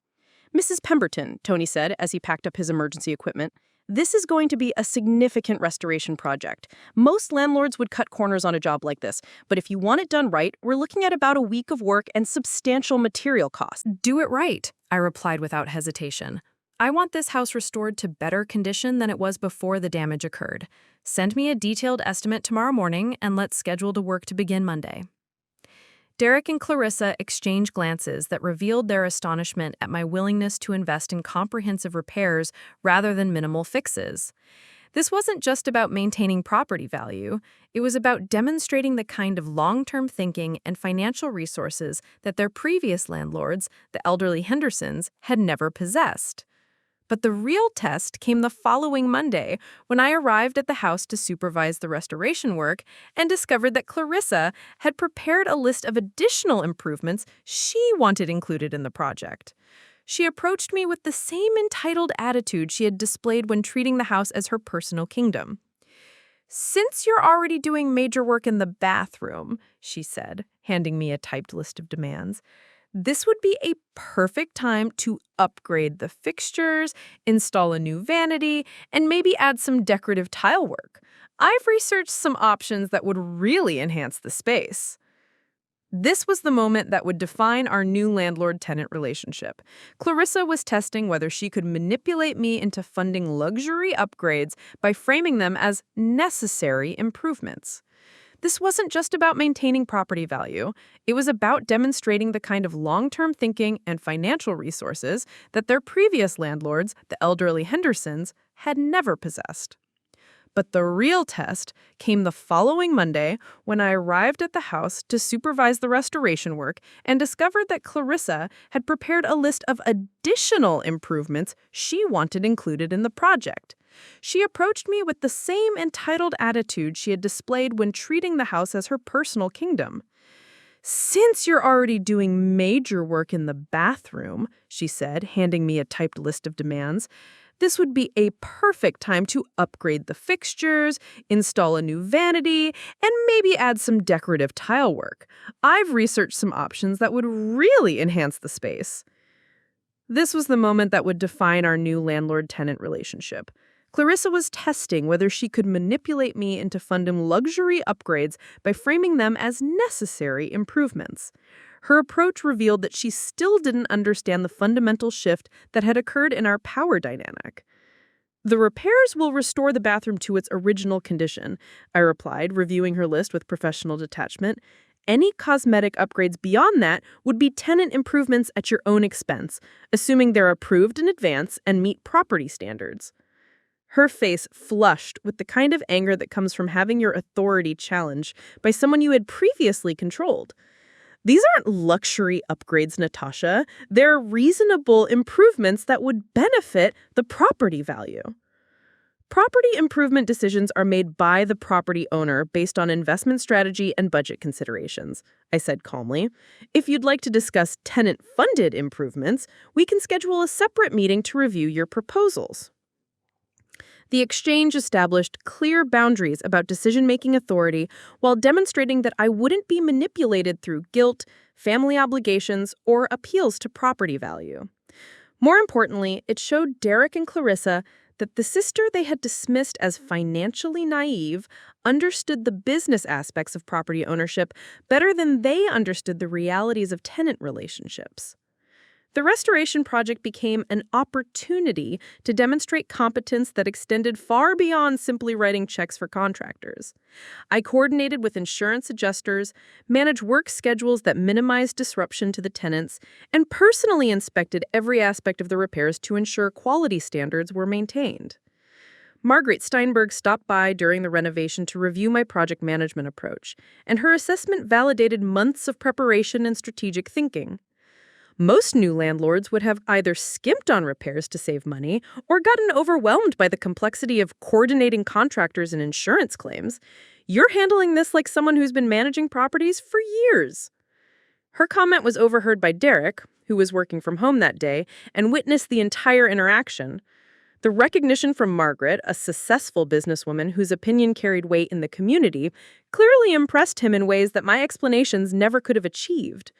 But perhaps the most significant validation came from Tony Rodriguez himself, who mentioned during the final inspection that word was spreading through the contractor network about my professional approach to property management. Mrs. Pemberton, I've been doing emergency repairs for 20 years, and most property owners treat these situations like disasters. You treated it like a business problem that needed professional solutions. That's rare in this market, and contractors notice the difference. His comments revealed something I hadn't anticipated. My approach to this crisis had established a reputation within the local contractor network that would benefit future projects and property acquisitions.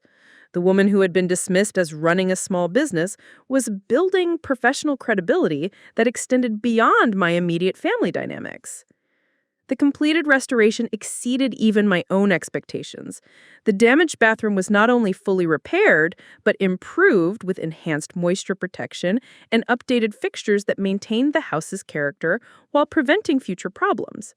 The insurance settlement covered most costs, while my additional investments in prevention and quality enhancement protected long-term property value. More importantly, the entire crisis had been managed without drama, family conflicts, or requests for help from Derek and Clarissa. They had witnessed professional problem-solving that demonstrated capabilities they had never imagined I possessed. The psychological impact on our family relationship was profound. Derek began asking questions about property investment strategies and contractor relationships, clearly impressed by my competence in managing complex problems. Clarissa's attitude towards lease compliance improved dramatically as she realized that her new landlord possessed both the resources and expertise to maintain the property at levels the Hendersons had never achieved.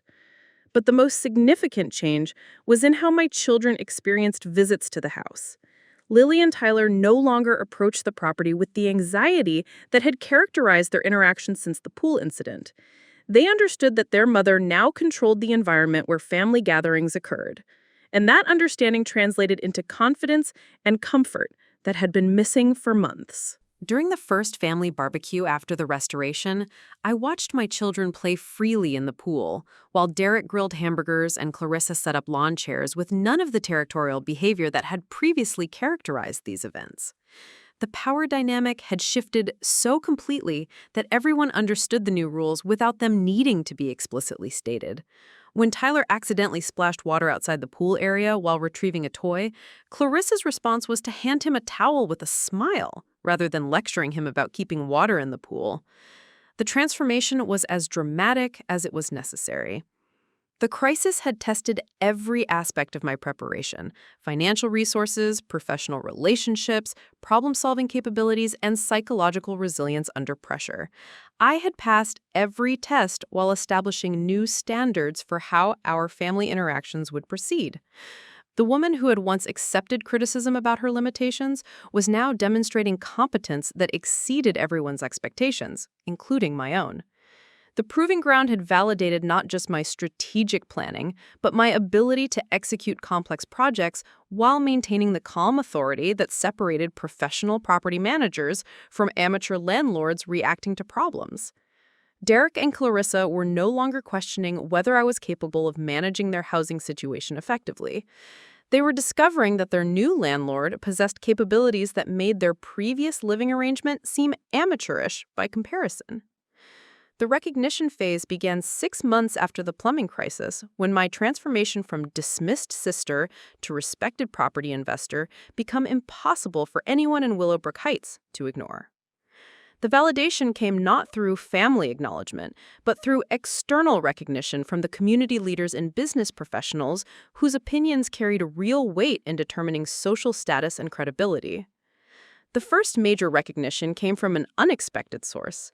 Patricia Wells, president of the Willowbrook Business Association and owner of the most successful boutique real estate firm in our area, approached me during the Spring Community Festival with an offer that would establish my reputation as a serious investor, rather than someone who had gotten lucky with a single property acquisition.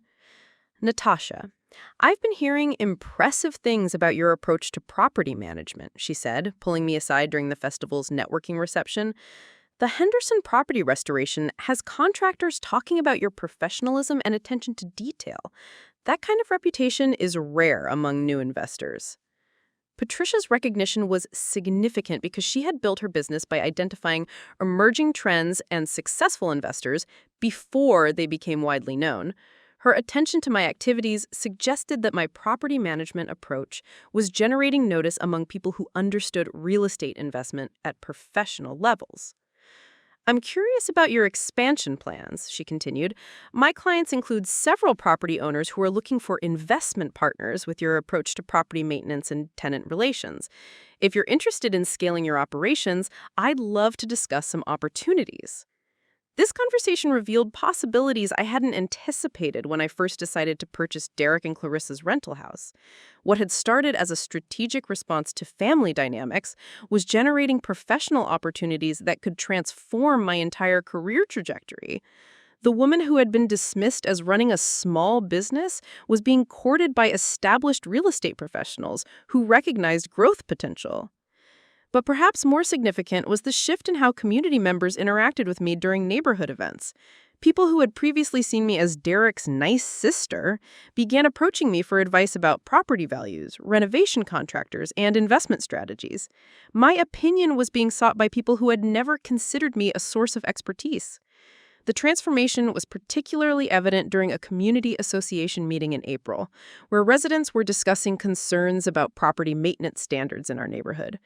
Several homeowners mentioned specific examples of well-maintained properties that enhance community values, and my restoration of the Henderson house was cited as the gold standard for how renovations should be completed. The work Natasha Pemberton did at 412 Maple Ridge Drive shows what happens when property owners invest in quality improvements rather than cutting corners, said James Morrison, a community association board member whose opinion carried significant weight. Her approach to the restoration project should be the model for how we handle property improvements in this neighborhood. The recognition was professionally gratifying, but the personal significance was even greater. I was being praised for competence and strategic thinking by people whose respect Derek and Clarissa had spent years trying to earn. The sister they had dismissed as financially naive was being held up as an example of excellence by the very community leaders they most wanted to impress. Derek's response to this community recognition revealed how completely the family power dynamic had shifted. Instead of dismissing my achievements or offering unsolicited advice about my business decisions, he began asking questions about real estate investment strategies and mentioning my success to his coworkers and friends. My sister has really figured out the real estate investment game, he told our neighbor Bill Patterson during a conversation I overheard while dropping off some paperwork at the rental house. She's got contractors lined up, knows all the insurance procedures, and apparently has other investors wanting to work with her now. The pride in his voice was genuine but complicated. Derek was discovering that the sister he had underestimated was achieving recognition that exceeded his own professional accomplishments. His sales career had plateaued while my property investment activities were generating opportunities for expansion and community leadership roles. But the most meaningful recognition came from an entirely unexpected direction. Dr. Sarah Chen, a financial advisor who worked with high net worth clients at Meridian Wealth Management, contacted me through Patricia Wells with an invitation that would establish my credibility at levels I had never imagined possible. Ms. Pemberton, I've been reviewing your property acquisition and management approach through my professional network, she said during our initial phone conversation. Your strategic planning and execution suggest capabilities that extend beyond residential real estate. I'm wondering if you'd be interested in discussing some commercial investment opportunities. Commercial real estate investment represented a completely different level of financial sophistication and professional credibility. Dr. Chen's interest in my capabilities meant that my approach to the Henderson property had demonstrated strategic thinking that translated to larger, more complex investment scenarios. Our meeting at her downtown office revealed opportunities I hadn't known existed. She represented a group of investors who were looking for partners to participate in commercial property acquisitions, mixed-use development projects, and real estate investment trusts that required significant capital and professional expertise. Your background in financial consulting, combined with your demonstrated competence in property management, makes you exactly the kind of partner our group is looking for, she explained, reviewing investment prospectuses for projects worth millions of dollars. We're not just looking for capital. We need people who understand both the financial and operational aspects of property investment. The projects she described would position me as a principal investor in developments that would reshape commercial districts throughout the metropolitan area.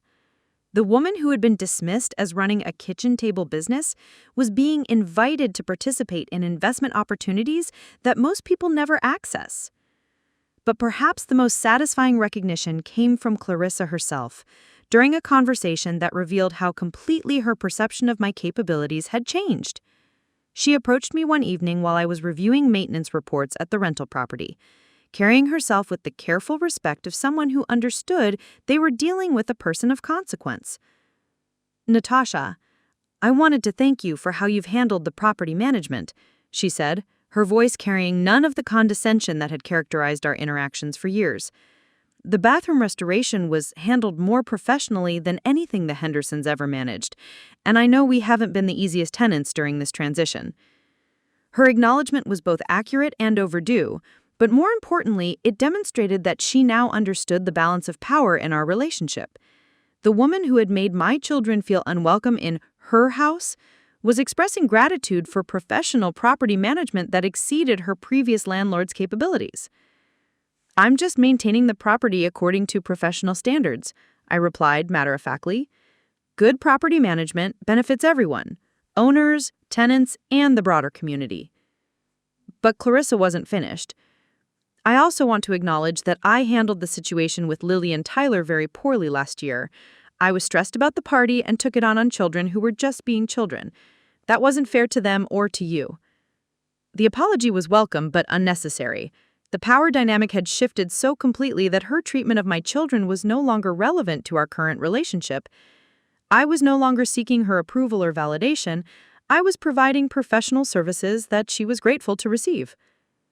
The transformation was complete when our parents visited for Easter dinner, hosted at the rental property that was now legally mine. The symbolism wasn't lost on anyone. The family gathering was taking place in a house that belonged to the daughter they had spent years worrying about, while the successful son and daughter-in-law were tenants whose housing security depended on maintaining good relationships with their landlord. Our mother's comments during dinner revealed how completely the family narrative had changed. "I'm so proud of what Natasha has accomplished with her real estate investments," she said, beaming with the kind of pride she had previously reserved for Derek's sales achievements. "She's building something really significant." Our father's assessment was even more telling. "I always knew Natasha was smart with money, but I didn't realize she had the vision to see opportunities that other people missed. Buying this house was brilliant strategic thinking." The recognition from my parents was gratifying, but it also revealed how their perception of success had been shaped by external validation rather than accurate assessment of their children's capabilities. They were proud of my achievements now because other people respected them, not because they had recognized my potential before it became obvious to everyone else. Derek's role in these family conversations had fundamentally changed. Instead of being the source of family pride and the example of what success looked like, he was now the son whose sister had surpassed his achievements in ways that commanded community respect and professional recognition. The shift wasn't just about property ownership or rental income. It was about demonstrating capabilities that positioned me as a community leader, a strategic thinker, and a successful businesswoman whose opinion was sought by people who understood excellence. The recognition validated not just my real estate investments, but my transformation from someone who sought approval to someone who commanded respect through consistent competence. But perhaps the most important recognition established a new baseline for how my children would understand their own potential. Lily and Tyler were growing up watching their mother receive professional recognition, community leadership opportunities, and respect from people whose opinions mattered. They would never doubt that capability and strategic thinking could overcome any temporary disadvantage or unfair treatment. The woman who had once been dismissed as too emotional and financially naive was now being consulted by established professionals who recognized her strategic thinking and execution capabilities. The transformation was complete, irreversible, and expanding into opportunities that exceeded my original objectives when I first decided to challenge the limitations others had tried to impose on my potential. 18 months after that devastating afternoon when Clarissa threw my children out of the pool, I stood in my expanded home office reviewing contracts for my third commercial real estate acquisition, while Lily and Tyler splashed happily in the very same pool that had once been forbidden to them. The transformation was complete, not just in terms of property ownership or family dynamics, but in my fundamental understanding of power, worth, and the price of accepting other people's limitations as your own truth. The evolution of my relationship with Derek had been the most complex aspect of this journey. My brother, who had spent years dismissing my capabilities and automatically supporting his wife's treatment of my family, now approached our interactions with the careful respect of someone who understood they were dealing with a person whose success exceeded their own achievements in measurable ways. During our most recent conversation, Derek had asked if I would consider mentoring him in real estate investment strategies. The request was both ironic and poignant. The brother who had once suggested I needed to step up my game was now seeking guidance from the sister he had spent years underestimating. "I've been watching what you've accomplished," he admitted during a quiet moment at a family barbecue, "and I realize I completely misjudged your potential. Not just with real estate, but with everything. I spent so long seeing you as the little sister who needed protection that I never noticed you had become someone who could protect herself and build something significant." His acknowledgement was welcome, but unnecessary. The validation I had once desperately sought from Derek was no longer relevant to my sense of worth or direction. I had discovered that the most meaningful recognition comes from your own accurate assessment of your capabilities, backed by evidence that no one can dispute or minimize. "Derek, you saw what you needed to see to maintain your own comfort level," I replied without bitterness. "The important thing is that we both understand the reality now."